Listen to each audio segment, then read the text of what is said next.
அனைவருக்கும் வணக்கம். மக்கள் கலை இலக்கிய கழகத்திலிருந்து தோழர் உமா பேசுகிறேன். கடந்த மார்ச் மாதம் 5ஆம் தேதி மானாமதுல ஆகாசு இளைஞனை விசாரிக்கணும்னு போலீஸ் கூட்டிட்டு போய் லாக்அப் படுகொலை பண்ணாங்க. அது அந்த ஆகாசு தாய் தொடர்ச்சியாக 100 நாள் போராடிக்கிட்டு இருக்காங்க. என் பையனை கொன்றவங்களை குற்றவாளியை கைது செய்யணும் அப்படின்னு தொடர்ச்சியாக போராடிட்டு அவங்க பையன் பாடியை வாங்காமல் இருக்காங்க.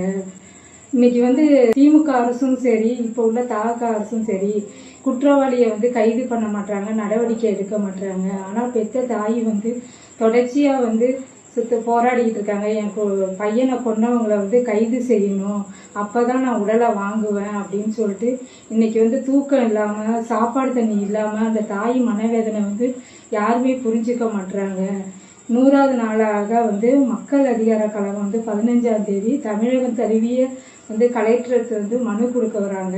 அதில் ஒரு பகுதியாக மதுரையில் மக்கள் அதிகார கழகம் மனு கொடுக்க போகிறாங்க. அவங்களோட இணைந்து உழைக்கும் மக்கள், ஜனநாயக சக்திகள் நம்ம ஒன்று சேர்ந்து அவங்களுக்கு இந்த தாய்க்கு நீதி கிடைக்கணும். மக்கள் போராட்டம் மூலியமாக தான் இது தீர்வு கிடைக்கும். இதுதான் வரலாறு.